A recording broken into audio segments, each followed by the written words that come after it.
Hello, my name is Lila Salinas, and I am going to be discussing El Salvador's history, current state, Presidencia de la República, El Salvador.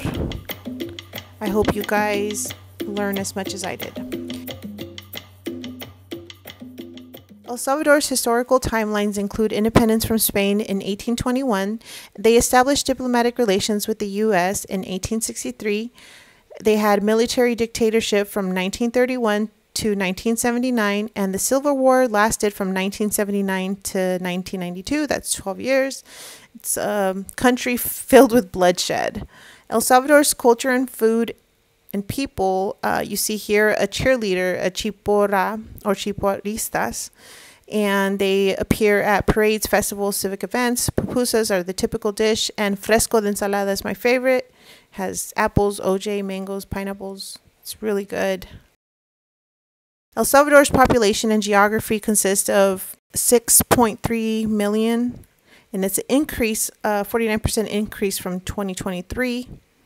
90% of the population is mestizo, 9% is white, and 1% is indigenous.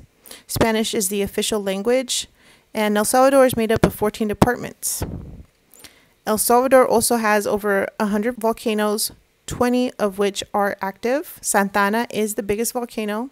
They lie on the Pacific Ring of Fire, which is about 40,000 kilometers around the Pacific Ocean. And they are sitting on a Caribbean plate. El Salvador's international relations, it's the fastest growing import of refined petroleum.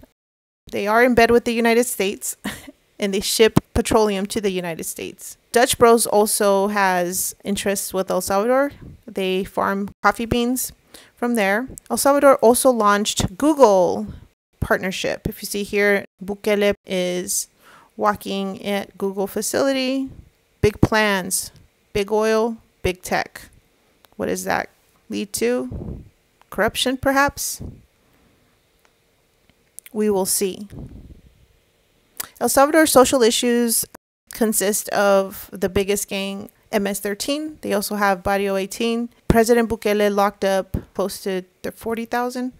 It caused a lot of controversy with human rights activists. In particular, MS-13 and Barrio 18 charged people to conduct business in their turf. I believe it was a great idea that they locked them all up. In recent news, President Bukele arrested corrupted presidential commissioner Christian Flores Sandoval on charges of corruption.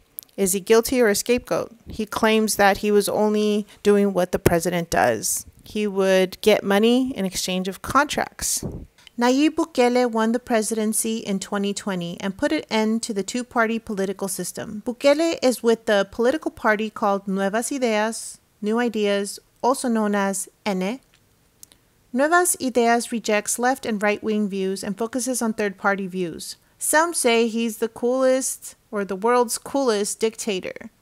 Personally, I like Bukele. He locked up some criminals.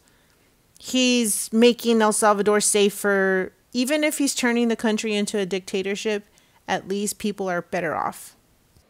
El Salvador's economic issues, its GDP is 28.7 billion. They own about 5,690 Bitcoin, which is approximately 400 million. The citizens complain about Bitcoin not being accessible. On the World Press Media Index, El Salvador ranks 133 out of 180. Last year, it ranked 115 out of 180. So it just seems like it's just becoming stricter and tighter with the new dictator. Some say he's a dictator, some say he's a savior because he got rid of violence. El Salvador's CIA fact book says there's a lot of refugees and internationally displaced persons, and it also opens up opportunities for trafficking, human trafficking across the borders of the United States. So it sounds like there's more than just oil and tech happening there. People are being trafficked.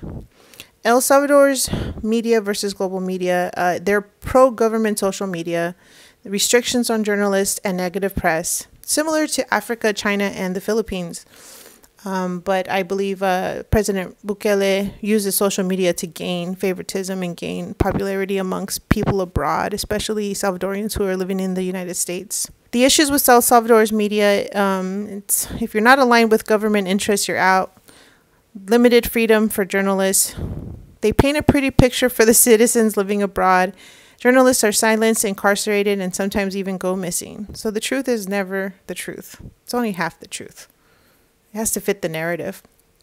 El Salvador's media relationships with journalists consist of being harassed for covering security, government corruption, and gangs that have been criminalized.